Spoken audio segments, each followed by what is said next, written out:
السلام علیکم ورحمۃ اللہ۔ فیمنزم کا دور ہے اور فیمنزم کا عروج لوگوں نے دیکھا ہے عام لفظوں پہ۔ نارملی میں مردوں کے بارے میں بہت سارے فیکٹس بیان کرتی ہوں، اور فیکٹ بیان کرنے کا مقصد جو یہ ہوتا ہے کہ بس اللہ عمل کی توفیق دے۔ باقی اگر کسی نے بات سن کے ایک کان سے سنی دوسرے سے نکال دی تو بات بھی ضائع ہے، وقت بھی ضائع ہے۔ لیکن اگر کوئی ایک انسان بھی بات سن کے اس پہ گامزن ہو جاتا ہے تو بس ہمارا مقصد پورا ہو جاتا ہے۔ ابھی فیمنزم کا دور اس طریقے سے ہے، اب میں یہاں جو بات دراصل کرنا چاہ رہی ہوں، یہ کرنا چاہ رہی ہوں کہ فیمنزم نے عورتوں کا حال کیا کر دیا ہے۔ عورتوں کا یہ حال ہے کہ عورتوں نے آہستہ آہستہ اپنی جو کہہ لیں زندگی میں آسائشیں یا سکون یا فیملی جو سسٹم تھا اس کو خراب کر کے عورتوں کو یہ لگنے لگ گیا ہے کہ جب وہ سوسائٹی میں نکل کر مردوں کے شانہ بشانہ چلیں گی تو یہ ان کی عزت ہے۔ میں نے مجبوراً اس پہ مجھے بات کرنی پڑ رہی ہے، ورنہ یہ ٹاپک مجھے نارملی عام ٹاپکس کی بنسبت بہت ہی تکلیف دہ لگتا ہے، اس پہ مجھے بات کرنا بھی پسند نہیں ہے۔ میں نے ایک تصویر میں دیکھا کہ ایک مرد کی جو ہے نا وہ مینی پیڈی ہو رہی ہے 4 لڑکیاں۔ عورت کا مرتبہ اللہ نے کیا رکھا ہے، شریعت نے کیا مقام دیا ہے عورت کو، اور عورت خود کو کہاں لے کے جا رہی ہے۔ عورتوں کو لگتا ہے کہ اگر وہ یورپ کا تھوڑا بہت ٹچ لے لیں گی تو وہ سو کالڈ ماڈرن ہو جائیں گی اور انڈیپینڈنٹ ہو جائیں گی۔ پہلی بات تو یہ ہے کہ this word independent is not suitable for families. عورت کو اللہ نے حصار دیا ہے سیکیورٹی گارڈز کے through, brothers, father, sons, husband, آپ کے چاروں طرف اللہ تعالیٰ نے مردوں کا حصار رکھا ہے ٹو سیکیور یو۔ اب عورتیں پکچرز میں جو چیز میں اس پکچر میں دیکھ رہی تھی، سیلونز میں جائیں، جی آج کل عام ہے سیلونز میں فیمیلز مردوں کے مساج بھی کرتی ہیں، فیمیل مردوں کے مینی پیڈی کرتی ہیں، بہت ساری چیزیں۔ لیکن سمپل سی بات میں آپ کو بتاؤں کہ نبی علیہ الصلوۃ والسلام نے فرمایا کہ تم کسی نامحرم کو ہاتھ لگاؤ اس سے بہتر ہے کہ تم اپنے سر میں کیل ٹھونک لو۔ تو ایک میخ لیں، سر پہ رکھیں اور اس کو ٹھوک کے دیکھیں۔ This is how critical situation is کہ آپ جب کسی نامحرم کو ٹچ کرتے ہیں۔ اب جو عورت کسی مرد کا مینی پیڈی کر رہی ہے وہ ولنگلی کر رہی ہے، پوری مرضی سے کر رہی ہے۔ مرد کو تو گناہ ہو ہی رہا ہے، عورت کو بھی ہو رہا ہے۔ اب عورت کا جب سٹیٹس یہ چلا جائے گا تو اس سے پھر کون سا صلاح الدین ایوبی پیدا ہوگا؟ پھر تو وہی پیدا ہوں گے نا جو ٹک ٹاک پہ ناچیں گے۔ عورت کا کوئی سٹیٹس ہوگا تو اس سے بیٹے پیدا ہوں گے نا، اس سے پھر ایک کہہ لیں کہ ایک جنریشن پیدا ہوگی جسے آپ مسلم لیڈرز اور جو ہمارا مطلب ایک ہمارا ورثہ تھا، جو ایک ہماری لیگسی تھی، وہ تب پیدا ہوں گے جب کوئی عورت ہوگی۔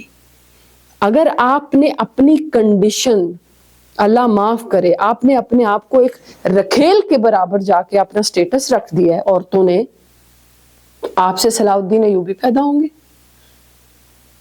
آپ سے پھر ٹک ٹاک پہ ناچنے والے پیدا ہوں گے جن کو آج کل تو اتنی گندگی ہے کہ کہہ لیں کہ میں اکثر بولتی ہوتی ہوں کہ شعور والے انسان کا جہالت کے ماحول میں جینا محال ہے، عذاب ہے ایک۔ تو وہ والی بات ہے کہ آج کل تو اتنی گندگی ہے کہ ایک باحیا انسان کے لیے تو زندگی عذاب ہے۔ وہ گندگی دیکھ کے، وہ کرنج دیکھ کے انسان اکثر سوچتا ہے کہ میں تو اکثر کہتی ہوں کہ کاش تھوڑا پہلے پیدا ہوتے، تھوڑا صاف ستھرے ماحول میں، تھوڑا حیا کے دور میں۔ بہت ہی بے حیا دور میں ویسے ہماری زندگی چل رہی ہے۔ لیکن اسلام کا مطلب اسلام کے نام پہ بنا ہوا ملک ہے، کیا ہی یہ ملک ہے۔ سیلونز میں عورتیں اپنی سروسز لیں عورت سے، پراپر سسٹم کے تحت۔ مرد سروسز لیں مرد سے، پراپر سسٹم کے تحت۔ یہ تو ایک ناسمجھ چیز ہے کہ عورت اتنی گر گئی ہے، یہ کسی نے غلط نہیں کہا ہے کہ عورتوں کو کوئی معاشرے میں عزت دے کیسے. عورت نے اپنی عزت کے لیے کیا کیا. آپ انڈیپینڈنٹ ہونے کے لیے جا کے مردوں کے پیر دھونے لگ گئے ہیں. مطلب محرم اپنے ہسبینڈ کے پاؤں دھوتے ہوئے عورت کو لگتا ہے کہ یہ غلامی ہے, لیکن ایک باہر ایک مرد نامحرم مرد کے پاؤں دھوتے وہ انڈیپینڈنٹ ہے. مطلب یہ تو سائیکی میری سمجھ سے تو بالکل باہر ہے. یہ حرام ہے. حرام کا مطلب ہوتا ہے کہ if you are doing that work willingly, آپ اگر پوری نیت اور ارادے سے اس کام کو کریں تو آپ ایمان سے خارج ہو جاتے ہیں. اگر آپ ایک حرام کام کو جائز سمجھتے ہیں تو آپ کی ایمان سے خارج ہے. آپ حرام کام کو اتنی دل لگی سے کریں کہ آئیے سر میں آپ کی کچھ نہیں لگتی لیکن میں آپ کے پاؤں بھی دھو دوں گی, ناخن بھی کاٹ دوں گی. اس کے اوپر جب انسان اپنی نارمل نجی زندگی میں ہوتا ہے نا تو اور بہت سارے الفاظ دماغ میں بھی اور منہ میں بھی نکلتے ہیں, لیکن انسان سوشل میڈیا پہ اس طرح بات کر نہیں سکتا, ورنہ یہ اتنے واہیات کام ہیں کہ کہنے میں شرم آتی ہے. تو عورتیں جو میرے انسٹیٹیوٹ کا یا جو میرا موٹیو تھا اور جو میرا اپنا عزم تھا وہ یہ تھا کہ میں اپنے معاشرے کی عورتوں کو یہ بتانا چاہتی ہوں کہ تم اپنے آپ کو عزت دو, اپنی ایجوکیشن پہ, اپنے کریکٹر پہ, اپنے دماغ پہ کام کرو اور ایک اچھی جنریشن کو پیدا کرو اور اس پر کام کرو. یہ تمہارا رول ہے سوسائٹی میں, اور اگر تم اس رول سے رائٹ لیفٹ نکل گئی تو تمہاری زندگی برباد ہو جائے گی. لیکن یہاں عورتوں کو نہ تو اپنی ایجوکیشن پہ کام کرنا ہے نہ اپنے کریکٹر پہ کام کرنا ہے. یہاں عورتوں کو صرف انڈیپینڈنٹ بننا ہے. کیا انڈیپینڈنٹ بننا ہے؟ بس ہماری کسی طرح اپنے گھر کے جو 2-4 محرم مرد ہیں ان سے جان چھوٹے باہر, بے شک ہمیں سیلون میں یا کسی بھی جگہ پہ غیر محرم مردوں کی خدمت کیوں نہ کرنی پڑے. اس میں ایک فیکٹر یہ بھی ہے کہ بعض دفعہ محرم مرد بہت زیادہ کروئل, بدتمیز اور کہہ لیں ظلم کرتے ہیں, جس کی وجہ سے اکثر عورتیں گھر چھوڑ کے نکل جاتی ہیں. میں پھر بھی عورتوں کو یہ نہیں کہوں گی کہ وہ کسی غلط راستے کی طرف جائیں, لیکن تالی دونوں ہاتھوں سے بجتی ہے. اگر آپ اپنی بیٹیوں, اپنی بیویوں, اپنے ارد گرد کی خواتین جو ان کو آپ سیکیور ماحول نہیں دیں گے تو یہ چیز پھیلتی چلی جائے گی. اس لیے الٹیمیٹ یہ چیز مردوں کی ذمہ داری ہے کہ آپ اپنے گھر کی خواتین کو ایک سیکیور, پرسکون اور خوشگوار ماحول دیں جس میں ان کے کھانے پینے, ان کے رہنے سہنے, ان کے کپڑا جوتا, ان چیزوں کا خیال رکھیں. بیٹیاں, عورتیں یہ نازک ہوتی ہیں جن کے بارے میں نبی علیہ السلام نے فرمایا کہ یہ شیشیاں ہیں. So just check the thing کہ نبی علیہ السلام عورتوں کو شیشیوں کے ساتھ مشابہت دے رہے ہیں تو کتنی نزاکت بیان ہو رہی ہے.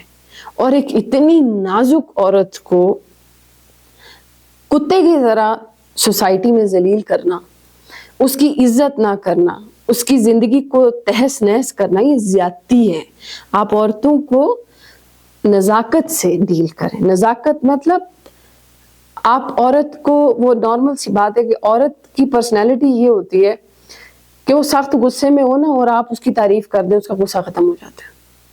تو آپ کو اس کے, جو مرد نارملی عورتوں سے لڑتے جھگڑتے ہیں یا عورتوں کے ساتھ ہاتھ ہاپائی کرتے ہیں نا, وہ مرد نارملی کہہ لیں کہ عورت سے بھی لو سٹینڈرڈ کا ذہن رکھتے ہیں, کیونکہ مرد کے پاس اللہ نے بڑا مضبوط گٹ دیا ہوتا ہے اور مرد کو ضرورت نہیں ہوتی عورت کے لیول پر آ کے لڑنے کی. یہ بہت کمزور لوگ کرتے ہیں. لیکن اگر آپ کے گھر میں عورتیں ہیں, ان کو سب سے زیادہ دینی, اچھا کھانا پینا, رہنے سہنے کی پرسکون صاف ستھری جگہ, اور اس کے لیے جدوجہد کریں کیونکہ آپ کے اوپر نین نفقے کی ذمہ داری ہے. آپ کے پاس کمانے کی ذمہ داری ہے. جو آپ کمائیں اس میں اپنی بیوی کو, اپنی بیٹی کو, جو آپ کے ذمہ عورتیں ہوں, ان کو بہترین حقوق پرووائڈ کریں. تب جا کے معاشرے میں سے یہ چیز ختم ہوگی کہ کوئی عورت اپنے گھر سے نکل کے کسی غیر محرم مرد کے ہاتھ پاؤں نہیں دھوئے گی. جزاک اللہ.